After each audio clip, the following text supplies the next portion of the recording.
kush e përcakton qëllimin dhe identitetin tuaj? Çfarë ju mban juve gjallë? Pra cili është kuptimi dhe qëllimi i jetës tuaj? Në fakt, pse kemi të vështirë ne të jemi të kënaqur të gjejmë kënaqësi në këtë jetë? Në fakt, sot do të nisim një seri të re studimi, nga fjala e Perëndisë, nga libri i Predikuesit. Kjo është seria verës, dhe do të jetë një seri vërtet e mrekullueshme. Në fakt, ju ftoj që përveç nesh ju ftoj që të ftoni edhe miqtë tuaj dhe njerëz të dëgjojnë fjalën e Perëndisë. Më lejoni të them që fjala e Perëndisë është e mrekullueshme. Nuk ka gjë më të mrekullueshme, dhuratë më të çmuar që Perëndia na ka dhënë neve është fjala e Perëndisë. Fjala e tij, që në cilën mund të shkojmë çdo ditë dhe ta dëgjojmë se çfarë thotë Perëndia. Edhe unë ju ftoj në fakt të vinë ta dëgjojmë atë, por ju ftoj edhe të ftoni miqtë tuaj. Dhe mesazhi që përmban libri i Predikuesit është një nga mesazhet më mrekullueshëm që ka nevojë të dëgjojnë shqiptarët.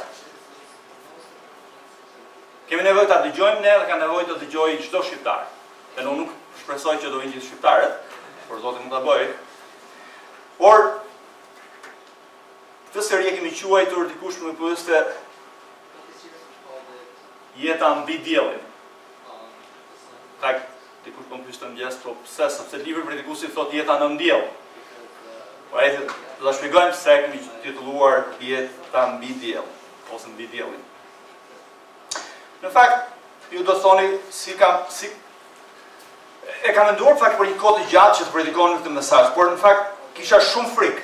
Në fakt, kur them kisha frikë, isha i tmerruar. Do të thonë që ne do të predikojmë nga ky libër. Sepse kisha frikë që vërtet nuk do të arrinim ta nxjerrim mesazhin e këtij libri, edhe mund të na dilte si një mesazh pesimist.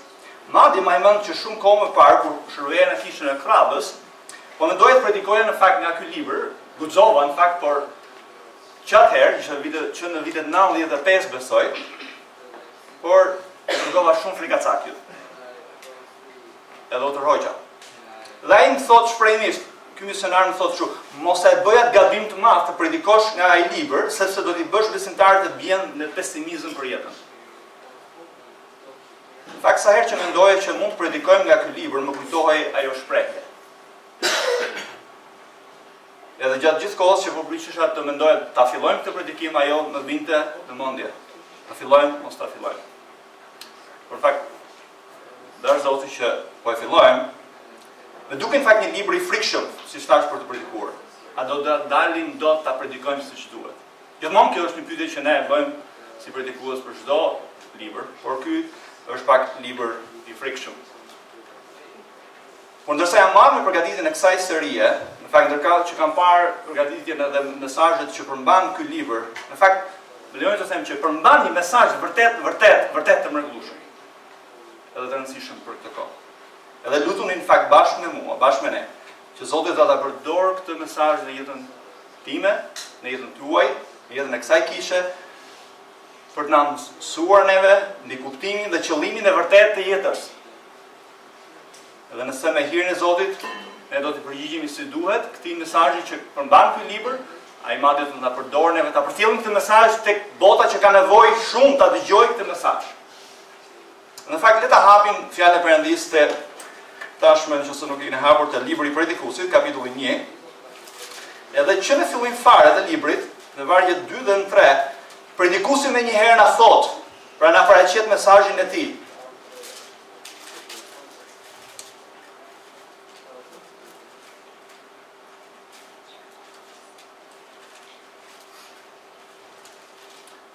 Kam faqe përpara. Predikuesi me njëherë na thot. Kotësi e kotësive, thot Predikuesi. Kotësi e kotësive, gjithçka është kotësi. Çfarë përfitimi ka njeriu nga gjithë mundi i tij kur mundohet nën rrezet e diellit ose nën diell? Pra në qenë fillim të librit, Predikuesi na prezanton pikërisht në temën e këtij libri, që ai thot, e gjitha thot është kotësi. Jeta thot nën diell, nuk ka as qëllim dhe as kuptim. Jeta në diell është përpjekje thot për të kapur erën. Jeta në diell është kotësi thot e kotësive. Ai na fton në fakt të shikojmë të jeta mbi diellin. Dhe prandaj kemi titulluar Jeta mbi Diellin, na fton tek jeta e vërtetë që ka kuptim dhe ka qëllim të vërtetë. Jeta e vërtetë është të njohësh, të kesh bashkësim me Perëndin, të bindesh dhe të shërbesh atij. Kjo është jeta e vërtetë. Ky është kuptimi i jetës. Në fakt, siç do ta shpjegojmë pak më shumë më poshtë, Perëndia në fakt përdori Solomonin për të përshkruar këtë libër, siç ai përshkruan faktikisht, në fakt siç na përshkruhet në qenë fillim fare të librit. Shikoni pak në fillim vargu 1. Fjalët e Predikuesit e birit Davidit, mbretit të Jeruzalemit. Dhe shikoni vargun 2. Unë thot Predikuesi kam qenë mbret i Izraelit në Jeruzalem. Ai thotë që ishte biri i Davidit, mbreti i Jeruzalemit, dhe mbreti i Izraelit në Jeruzalem. Gjithashtu në fund të librit ne shikojmë përsëri në vargjet 19 kapitulli 12 dhe mësojmë që ky mbret është Solomoni. Dhe më lejoni që kujtoj që nëse ju nuk e dini, Solomoni është mbreti më i madh i Izrael, mbase më i madh fare, më i dituri dhe më i pasuri i kohrave. Ai ishte aq i ditur në fakt, edhe kur ju mendoni për njerëz që janë të për shembull të ditur, të shkolluar apo të një kapacitet caktuar, fama e tyre përhapet në gjithë botën, por edhe ai ishte aq i ditur saqë fama e tij në fakt ishte përhapur kudo. Zakonisht në përgjithësi fama e njerëzve është më e madhe se çfarë në realitet ata janë. Apo jo, kjo është vërtet. Domethënë fama që njerëzit kanë është më e madhe se çfarë në realitet janë ata. Dhe kështu duket në lidhje me në pamje të parë me Solomonin, por në rastin e tij ndodhe kundërta. Në fakt e para mbretërve, kapitulli 10 vargjet 1 deri në 12 mëson që mbretëresha e Shebës kishte dëgjuar për Solomonin, kishte dëgjuar për famën e Solomonit. Dhe ajo erdhi të takonte, ta shikonte me sytë e saj, të takonte këtë njeri kaq të ditur, kaq të zgjuar. Por e dini çfarë thotë ajo? Shikoni pak, nëse doni ta hapni bashkë me mua ose nëse doni dëgjoni, e para mbretërve, kapitulli 10, vargjet 6 deri në 7, shikoni çfarë i thotë ajo Solomonit. Mbretëresha e Shebës.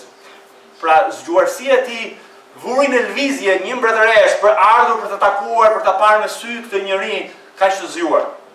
Pastaj i tha mbretit, ishte vërtet pra që ajo që kishte dëgjuar në vendin tim për fjalët e tua thotë dhe për diturinë tënde. Por nuk e besova këtyre gjërave derisa erdha vetë, thotë dhe nuk i pash sytë dhe i pash me sytë e mi. E mirë pra, as gjysmën e atyre nuk më kishin thënë. Pra thotë, as gjysmën e atyre që unë kisha dëgjuar nuk më kishin thënë. Pra, dituria e tij ishte dhe begatia e tij te kalonin famën për cilën më kishte për cilën ajo kishte dëgjuar. Pra mbretëresha Shebës pa që ajo nuk kishte dëgjuar as gjysmën e famës dhe begatisë së tij. Edhe siç do shikojmë pak më vonë, Solomoni megjithëse ishte njëri shumë i ditur dhe shumë i pasur, në një moment të caktuar të jetës së tij filloi në fakt të keqpërdoronte atë çfarë Perëndia e bekoi. Çfarë Zoti i kishte dhënë atij në mënyrë të veçantë filloi të keqpërdoronte diturinë, pasurinë dhe gjithçka. Ai në fakt thuhet që u vu mbas punës, diturisë, pasurisë, famës, pushtetit dhe mbas grave, dhe në thuhet në fakt për të që përveç gruas së tij, ai u martua me 700 gra, edhe kishte edhe 300 konkubina, 1000 në tërësi. Ai u martua me gra dhe jo besimtare, pagane, dhe në fakt atë thuhet që ata i larguan zemrën nga Perëndia. Ai vjen në një moment të jetës së tij dhe është krejtësisht i dekoruar. Pra, dëgjoni vëllezër motra.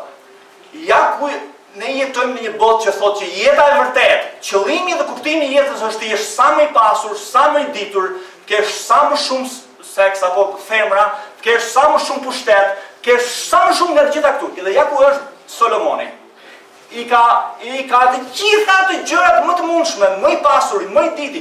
Nuk ka historinë e botës mbase, nuk e di se nuk e kanë ndërmuar gratë të tjerë. 1000 gra, ka pas pallate gjithë shërbëtor, çfarë të doni ju të shkojnë në përmend. Po ja ku është, ai në momentin që i ka të gjitha këto gjëra dhe është vënë mbas këtyre gjërave, ai është njeriu më i dekurajuar, njeriu më i dëshpëruar, njeriu më i zhgënjur. Në fakt, para mbretërve thuhet, kështu kur Solomoni u plak, bashkëshortet e tij ja kthyen zemrën në një drejtim tjetër, pra në drejtim të perëndive të tjerë. Në fakt, mjaft interesante është që dhjata e vjetër, në fakt, i referohet idhëve ose perëndive të tjera si kotësi, asgjë, bosh, pa kuptim. Në fakt. Çdo gjë që që njerëzit kërkojnë në këtë jetë. Përveç Perëndis, është kot, asgjë e gjitha është kot, e gjitha është bosh. Nuk mund të krahasohet ajo çfarë është Perëndia. Si njeri i moshuar, mbret më i ditur, më i suksesshëm, më i pasur i Izraelit, zbulon që jeta nuk ka kuptim. Ai vuri re që në të gjitha këto gjëra që ai kishte kërkuar kuptim, ai jo vetëm që nuk gjeti kuptim, por ai ra në një zhgënjim total. Asgjë thot nuk kënaq, po të shikosh në Predikuesi 1:8, 4:8, 5:10, 6:7, 12:1. Solomoni pra mbreti më i fuqishëm ndihet i pafuqishëm. Nuk është në gjendje dot të kontrollojë jetën e tij. Nuk është në gjendje të kontrollojë çfarë ndodh me punën e tij, me pasurinë e tij pas vdekjes. Kujt do t'ja lë, thot, do t'ja lë një budallaj, thotë, nuk e di se çfarë do bëjmë me to. Dhe nuk është në gjendje të as të parandalojë vdekjen e tij. Solomoni është i rrethuar me më shumë sukses, më shumë pasuri dhe kënaqësi se çdo njeri tjetër që mund të dëshironte. Ai vjen në pikën e tij më të dëshpëruar të jetës së tij. Dhe ai në fakt fillon atë odisen shpirtërore për të dalë nga moçali në cilin ai ka ngecur. Në kërkim të kuptimit të jetës. Dhe ai thot, mbasi ka parë gjitha, mbasi ka kërkuar gjitha, ka thënë ç'kuptim ka jeta, cili është kuptimi i vërtetë i jetës. Dhe këtu në fakt ai na sjell tek libri i Predikuesit. Ai pranon në gjendjen e tij të mirë dhe të kotë. Dhe vjen në përfundimin që pikpamja e tij çfarë ishte vënë pas, është e tëra bosh dhe e tëra e kotë. Libri i Predikuesit duhet lexuar i tërë dhe mbasi ta kemi dëgjuar të gjithë mesazhin e Solomonit. Solomoni na thret ne të reflektojmë mbi jetën dhe na paralajmëron. Na tregon cili është qëllimi dhe kuptimi i saj. Gjërat që ju thotë rendni fort dhe jetoni për to, thotë nuk kanë kuptim, nuk kanë qëllim, thotë. Ai na thotë se kënaqësia e jetës nuk vjen as nga puna. Unë nuk po them që mos punojmë, meqenëse nuk thotë Solomoni mos punoni. As nga dituria, as nga gjërat e botës, as nga paraja, as nga pasurinë, as që sa më shumë të kemi, as nga qefi, as nga fama, as nga pushteti, as nga seksi, dhe asnjë nga gjërat që njerëzit aspirojnë në jetë. Asnjëra nga këto nuk i jep njeriu kuptimin dhe qëllimin dhe kënaqësinë e vërtetë në jetë. Predikuesi në fakt na thotë që të gjithë gjërat që njerëzit jetojnë në këtë jetë dhe kërkojnë, ai ka pasur të gjitha ato dhe madje edhe më shumë se kushdo tjetër, dhe asnjëri nga këto gjëra nuk i dha kënaqësinë e tij të jetës, kuptimin e tij, qëllimin e jetës. Prandaj na fton të jeta mbi diell, të jeta e vërtetë. Ne të jetojmë për qëllimin për të cilin Perëndia ynë na ka krijuar. Perëndia ynë është i mençuri, më i dituri, më i madhi, më i mrekullueshmi, dhe ai e di se çfarë është më e mira, dhe ne nuk mund të dëgjojmë veten tonë dhe as botën. Shumë njerëz kanë ardhur në fund të jetës së tyre. Një nga presidentët e Francës, njohur, në fund të jetës tij tha, "Ç'kuptim ka jeta? E kam jetuar gjithë." Ç'kuptim ka jeta? Çfarë kuptimi ka jeta?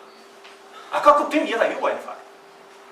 Nuk ka një person në fakt më të kualifikuar që Perëndia ka zgjedhur se sa Solomoni të na tregojnë se cili është më të vërtet kuptimi dhe qëllimi i jetës.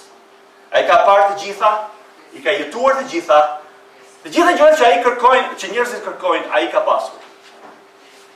Edhe ai vjen në fund të librit, edhe ai na paralajmëron përsëri dhe thotë, kotësi dhe thotë Predikuesi. Gjithçka është kotësi.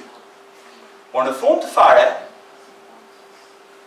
pasi ka dëgjuar, thotë, na ka dhënë të gjithë reflektimin e tij në odisen e tij të kërkimit të kuptimit të jetës, edhe ai thotë, po cila është konkluzioni, cila është ligjërata e fundit, cila është sentenca e fundit, cili është kuptimi i jetës, dhe ai vjen te kuptimi dhe qëllimi i vërtet i jetës. Dhe hapeni te Predikuesi 12, vargjet 13 dhe 14, dhe thotë, të dëgjojmë pra përfundimin e gjithë ligjëratës.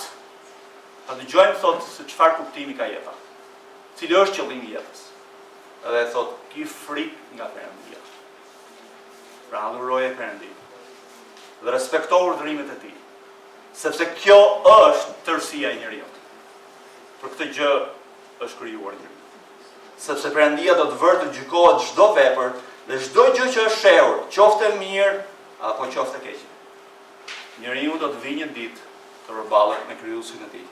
Thelbi i jetës, qëllimi i jetës është të kesh frikë Perëndin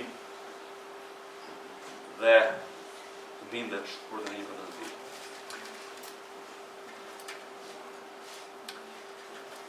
Pse është quajtur ky libër Predikuesi? para se të flasim fakt në lidhje me qëllimin e këtij libri, le të flasim shkurtimisht pse është titulluar Predikuesi. Ky titull në fakt vjen nga përkthimi i hebraishtes në greqisht, që është fakt ekziston një përkthim i dhjatës së vjetër nga hebraishtja në greqisht, është një përkthim që e ka përkthyer, identifikohet që në fillim që në vargun 1 me fjalët e Predikuesit, i birit të Davidit, mbretit të Jeruzalemit. Në hebraisht është çolehe, që do thotë mbledhës, por përkthimi në greqisht është eklesiastes, ose eklesia, që do thotë asamble kish, kështu që në kuptimin është që predikuesi, mësuesi nuk është vetëm dikush që flet, por mbledh njerëz të dëgjojnë mësimin e tij. Pra, është një predikues që na fton neve të dëgjojmë për reflektimin e tij mbi jetën. Siç ka në fakt nuk e dini sa e dini këtë, por deri vonë edhe kam thënë tashmë, ky libër është shkruar nga Solomoni, por kisha, siç thash, për një periudhë prej 1600 vjetësh, nuk e fakt, nuk e kisha thënë tani, ka besuar që ky libër është shkruar nga Solomoni, por vetëm në fillim të vitit 1644 u sugjerua që ky libër nuk është shkruar nga Solomoni. Tani, unë nuk do zgjatem fare në lidhje me këtë pikë, sepse arsyet që paraqiten që ky libër nuk është shkruar nga Solomoni nuk janë të mjaftueshme dhe nuk janë vlen të diskutojmë.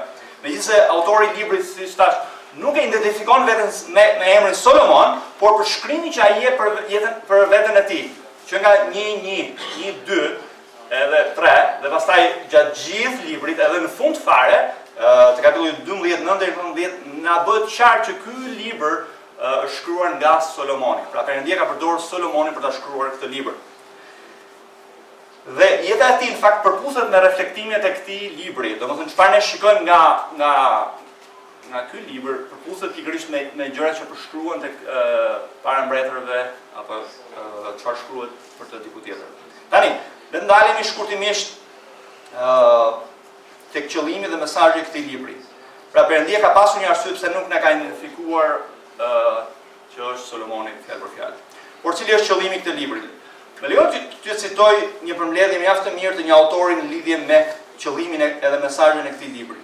Dhe shikoni çfarë thotë ai. Predikuesi ofron një perspektivë të veçantë mbi jetën njerëzore, një perspektivë tepër të rëndësishme për kishën e sotme. Pra, ky libër përmban një mesazh shumë të rëndësishëm për neve.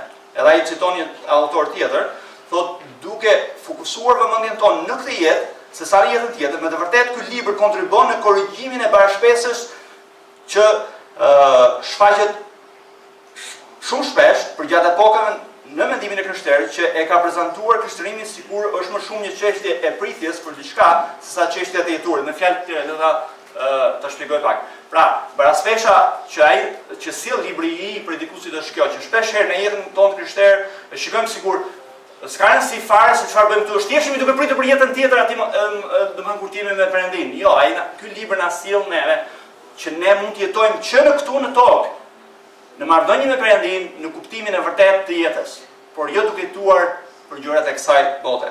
Edhe një autor tjetër përse thotë libri i Predikuesit është një nga zotërimet më të rëndësishme të kishës së krishterë, që kur na shtrëngon, por pra na flet, vazhdimisht të vlerësojmë dhe korrigjojmë të kuptuarit tonë të Perëndisë dhe mësimit tonë për Perëndin në dritën e gjithë zbulesës biblike.